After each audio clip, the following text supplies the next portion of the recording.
حضرت ابو ہریرہ رضی اللہ تعالی عنہ سے روایت ہے کہ ایک عربی رسول اللہ صلی اللہ علیہ وآلہ وسلم کے پاس آیا اور کہا، اے اللہ کے رسول، مجھے ایسا عمل بتائیں کہ جب میں اس پر عمل کروں تو جنت میں داخل ہو جاؤں۔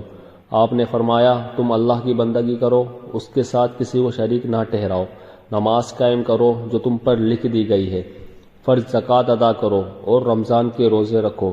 وہ کہنے لگا، اس ذات کی قسم جس کے ہاتھ میں میری جان ہے، میں نہ کبھی اس پر کسی چیز کا اضافہ کروں گا اور نہ اس میں کمی کروں گا۔ جب وہ واپس جانے لگا تو نبی اکرم صلی اللہ علیہ وآلہ وسلم نے فرمایا، جسے اس بات سے خوشی ہو کہ وہ ایک جنتی آدمی کو دیکھے تو وہ اسے دیکھ لے۔ ابو زبیر نے حضرت جابر رضی اللہ تعالی عنہ سے روایت کی کہ ایک آدمی رسول اللہ صلی اللہ علیہ وآلہ وسلم سے سوال کیا اور کہا، آپ کیا فرماتے ہیں جب میں فرض نمازیں ادا کروں اور رمضان کے روزے رکھوں اور حلال کو حلال اور حرام کو حرام سمجھوں اور اس پر اضافہ نہ کروں تو کیا میں جنت میں داخل ہو جاؤں گا؟ آپ نے فرمایا، ہاں۔ اس نے کہا، اللہ کی قسم میں اس عمل پر کوئی اضافہ نہیں کروں گا۔